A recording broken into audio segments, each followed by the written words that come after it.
ntabwo ujya wumva ko nanjye nyuma yari bw'Imana yambishuriye ko ibyaba nyuma hapfa abantu benshi ngewe ubwanjye akanwa kanjye karabihanuye bibiri bya gatatu hagasigara kimwe cya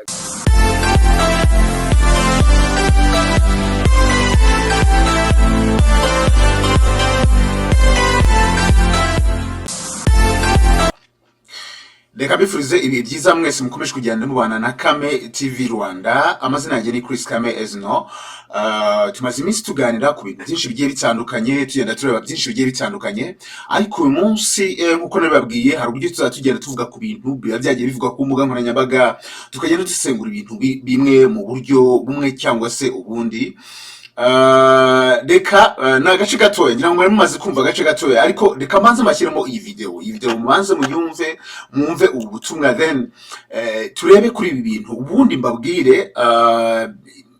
Okay, reka manze muyumve, yenda ndeke kubabwira ibintu mutaranumva cyangwa se nasobanukirwa ibyo ari byo, kugira ngo mwumve ese ibi bintu ni ibiki, bivugwa nande, byaje bite, byatangiye bite. Ibyo magari yise ngo icyo gihe ngo abantu bazaga bagenda ibirometero no kugera ibirometero nta mwotsi ubona, ngo bifuza aho barahura bahabure. Niyo mpamvu uwasenga agashyikira aya mahoro akayasaba ngo narambe nafatanya nawe. Ariko uko nge sinshaka kubona, buretse gato sinshaka kubona uriya mwijima, sinshaka kubona ibindi byago. Ubona kubwira abantu ngo ibyo twahuye nabyo birahagije. Nose munyamakuru, ntabwo ujya wumva ko nanjye nyuma yari bw'Imana yambishuriye ko ibyaba nyuma hapfa abantu benshi ngewe ubwanjye akanwa kanjye karabihanuye bibiri bya gatatu hagasigara kimwe cya kane. Nibyo magari sasa.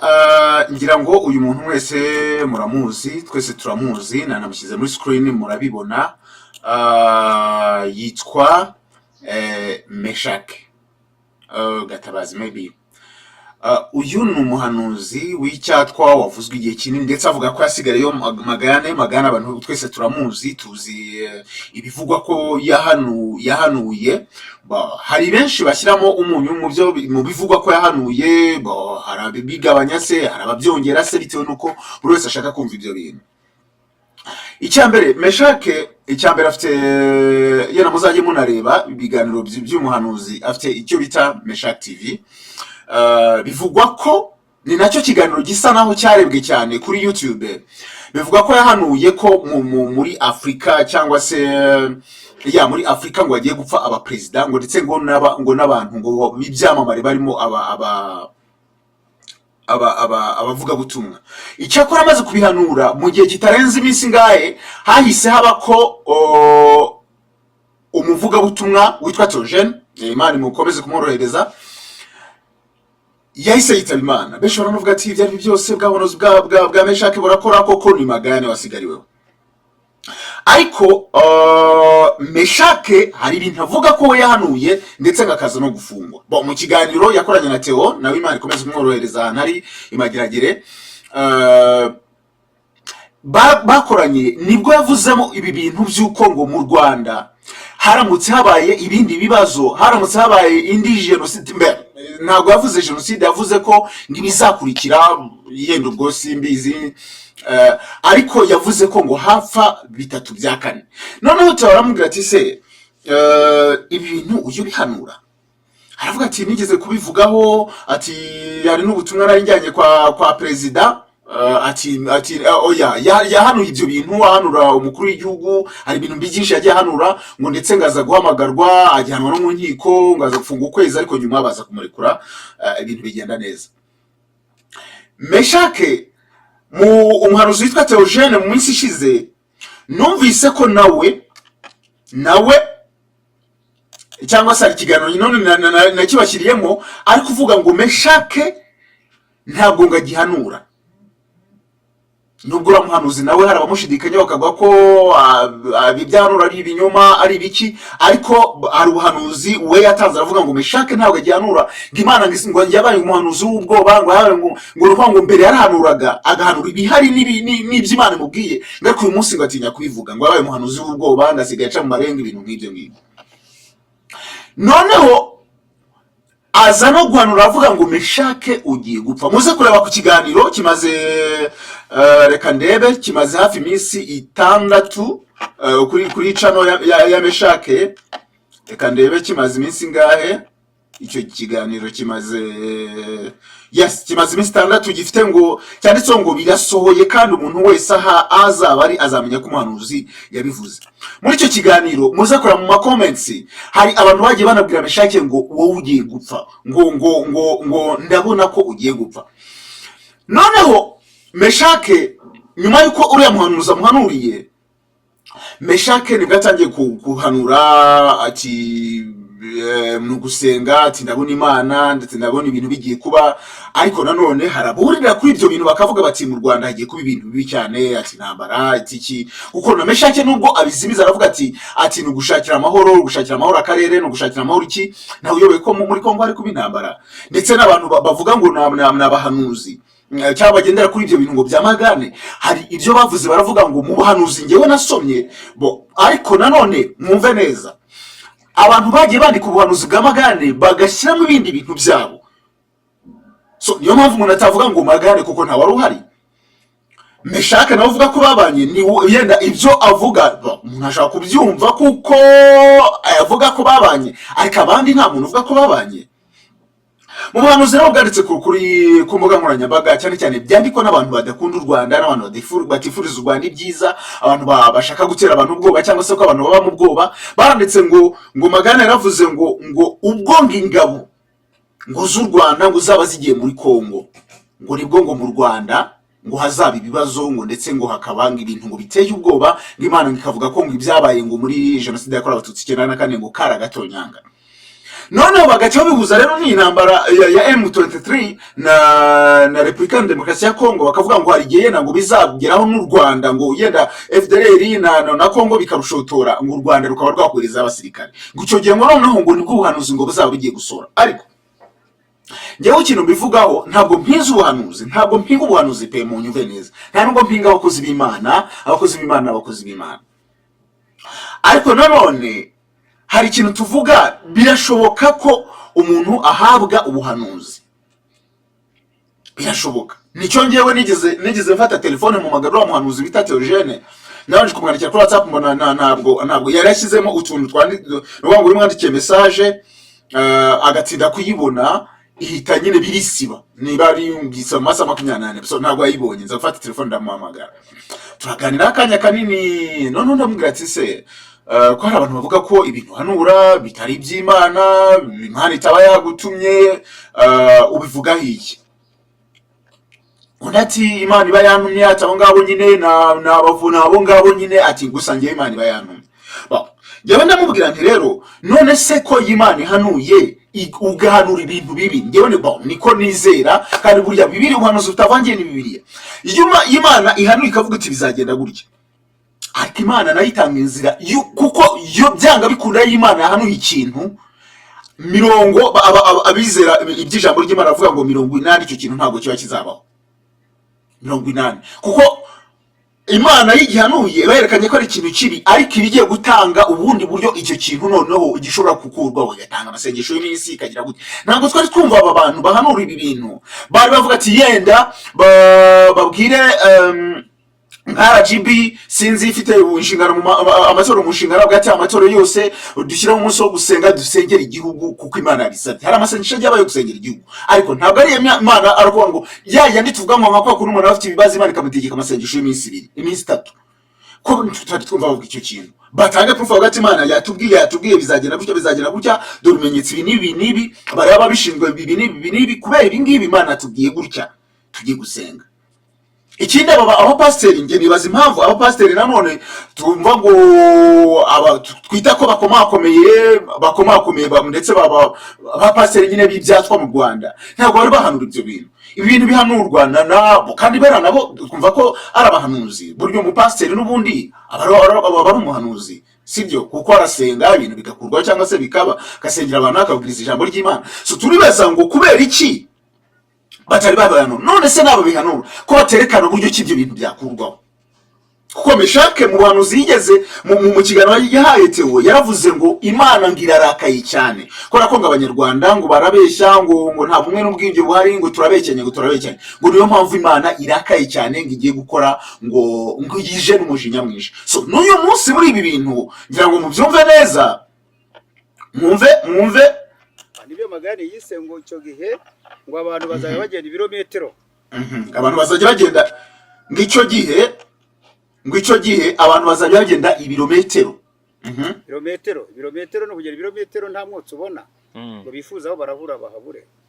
No kuvuga icyo yarashatse kuvuga abantu bazaba barashize ku buryo tekereza urugendo rw'ibirometero 7 ubu mu Rwanda ngira ngo tugiye nko muri Kigali hari dukaritsiye twabagamo maslams ku buryo ngira ngo nko hari muri Kangondo ya kabiri bahitaga muri Banye kubera ko utuzu twabaga twegeranye cyane ku buryo nyine waburagaho ushobora kwituma kubera ko naho ushobora kwihagarika utuzu twabaga twegeranye cyane.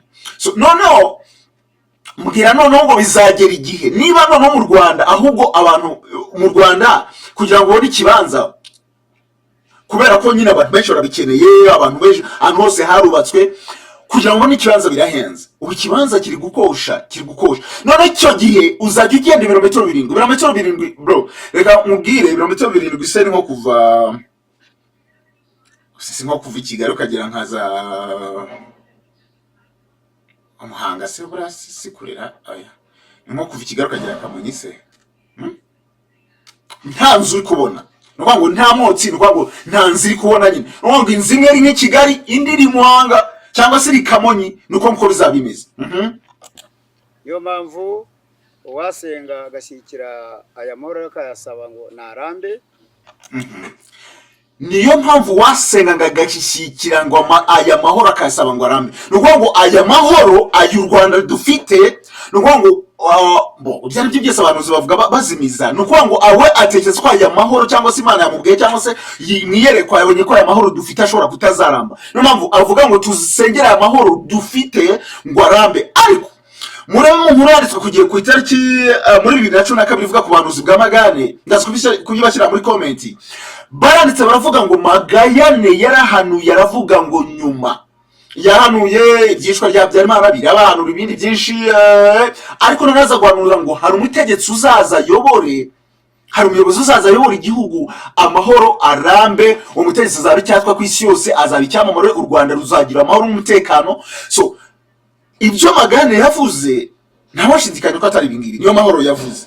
So bivuga ngo Magane hanura ayo mahoro nta kindi kintu yigeze hanura ko yagarukiye kuri amara avuga ati haruzaza umuyobozi ategeke abicyamamare, u Rwanda rukundwe rubicyamamare ku isi yose, ndetse abantu bakunda u Rwanda ruzajye ruvugwa impande n'impande, abantu bose bishimire kuza mu Rwanda, amahoro azaba hari ngazaba asesuye. Nuko yaravuze ngo nyuma ya Kinani, nyuma y'ibi byose ngo hazaza ngo undi mutegetsi ngo yavugaga ba Kayibanda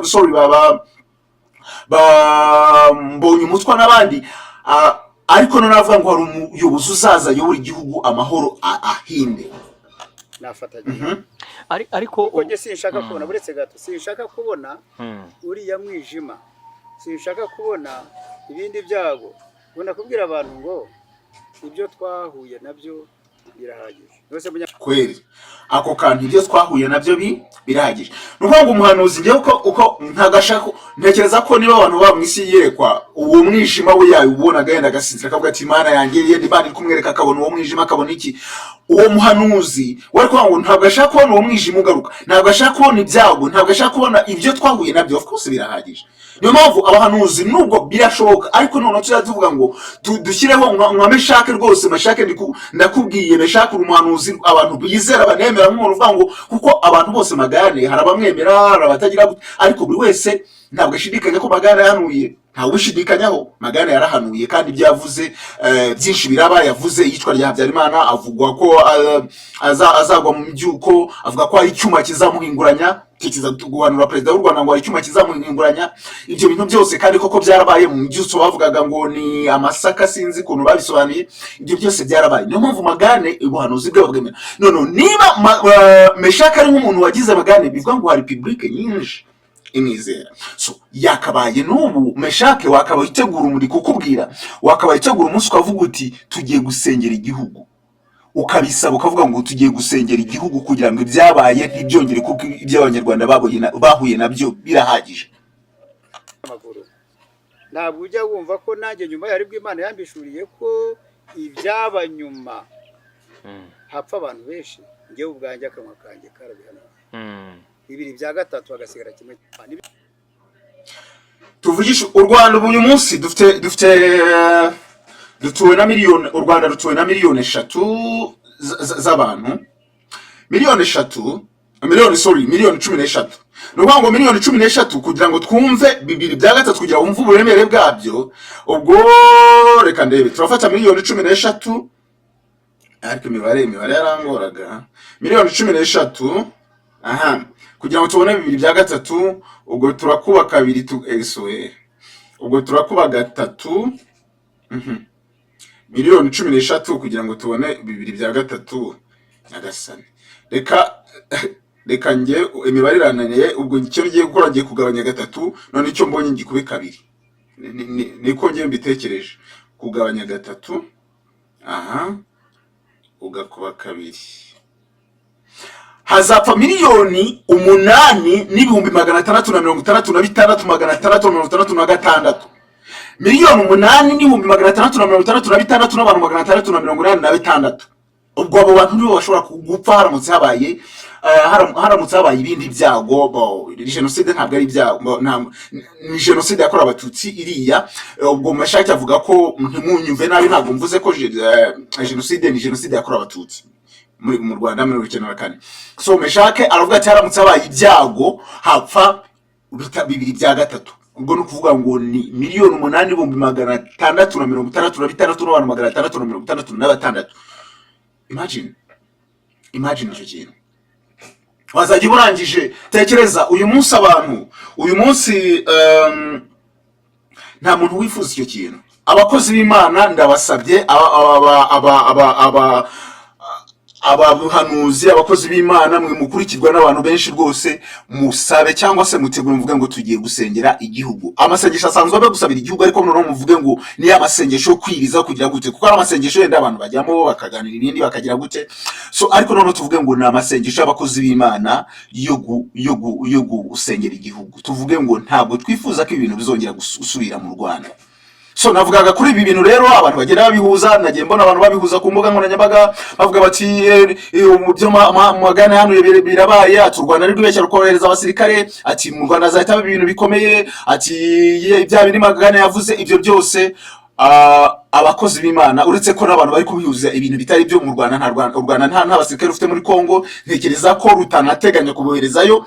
Ariko mu gihe Kongo byo yanagira yashaka guteza ibibazo, ibyo ntabwo byabuza. Kandi nanone Imana, ntekereza ko Imana ikunda abanyarwanda. Imana yaravuze ngo muhari ubuni banuzere, ngiye numva abantu bakavuga ati Imana ikunda abanyarwanda, ntabwo izongera kubaririsha amarira, ntabwo izongera kugira gute. Niyo mpamvu idashobora kwemera ko hari ikintu kibi kiza mu Rwanda. Kandi niyo mpamvu erega umuyobozi cyangwa se leta ibishyirwaho n'Imana, kandi Imana ishyigikiye ko abaturage baboneza. Ntabwo rero kuvuga ngo ntabwo Kongo ishobora gutera ngo tujye ngo dusenge ngo Mana yanjye ngo ntabwo dushaka kugira ngo ubuhanuzi bw'amagana kujya, ahubwo ingabo zacu zidukingira zakubita abo bantu bashaka kuduteza umutekano muke, Imana ikabafasha. That's how I think it can be. Murakoze, ni Chris Kame, ngewe nibyo nashaka kuvugaho. Nagiye baguye ko tuzatugenda tuvuga ku byagiye bivuga ku mbuga nkoranyambaga, tukagira ubusesenguzi, tukavugaho ibyo dutekerezaho cyangwa tukagira ibyo twunguranaho. Nguko rero ibya Meshake ku buhanuzi, kubivugwa ngo bishobora kuba ku Rwanda n'ibindi byose. Ndabashimiye.